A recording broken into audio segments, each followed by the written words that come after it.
Saludos, amigos. Gobernando con la incoherencia. En el Ecuador, desde el 2017, con la presencia del primer mandatario, el presidente Lenín Moreno, se inauguró en la nación un estilo de gobernar de manera distinta para el que fue elegido.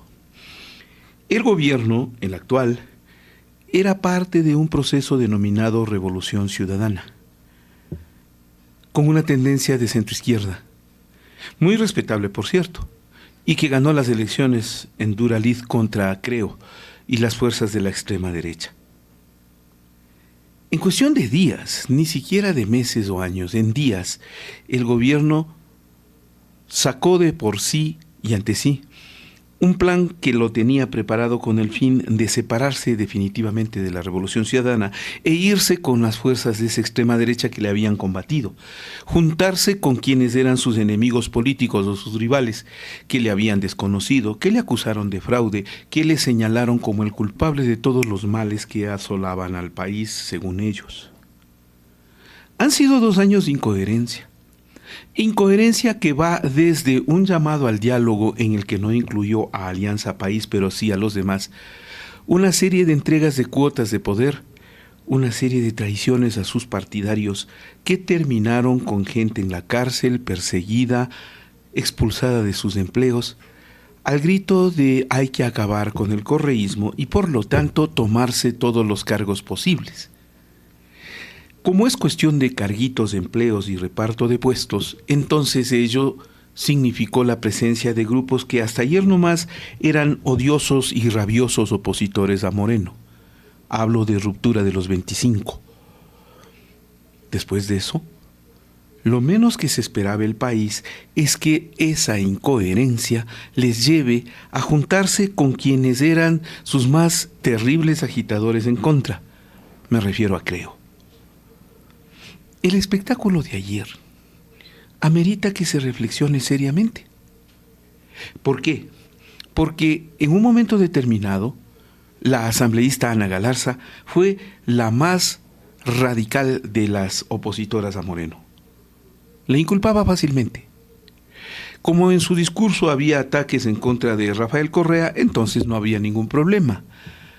Pasaron los días y el gobierno pactó con Creo en la asamblea para tener gobernabilidad.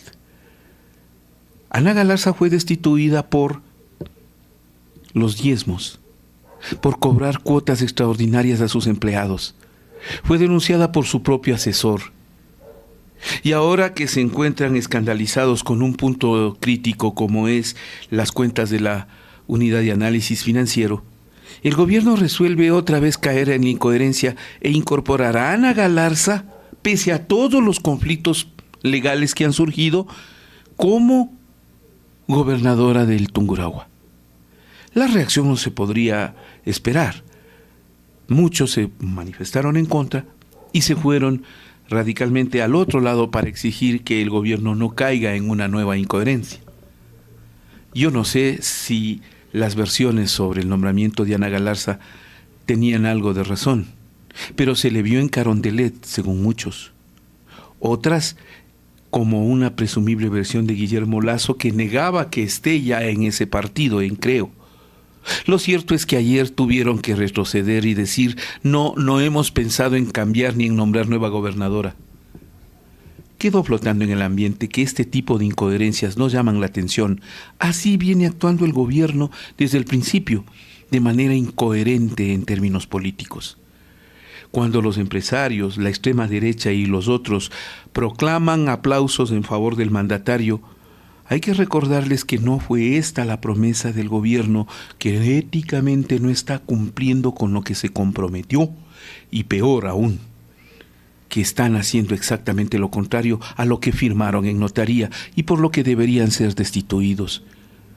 La incoherencia política del gobierno se mide en la presencia de Ana Galarza en el gabinete cercano al mandatario. Y por cierto, Creo que por más que niegue que está con el gobierno, hoy es parte de ese gobierno que ellos mismos repudiaron y escupieron. Incoherencias, ¿verdad? No se olvide, estamos en crowdfunding y le pedimos su apoyo. Permítanos seguir contando la historia. entre a www.aportesecuadorinmediato.com y si desea donarnos, hágalo a través de Western Union, MoneyGram o también transferencias bancarias al Banco del Pichincha o Banco del Pacífico y PayPal tarjeta de crédito. Gracias por escucharnos, gracias por contribuir. Esto es el poder de la palabra.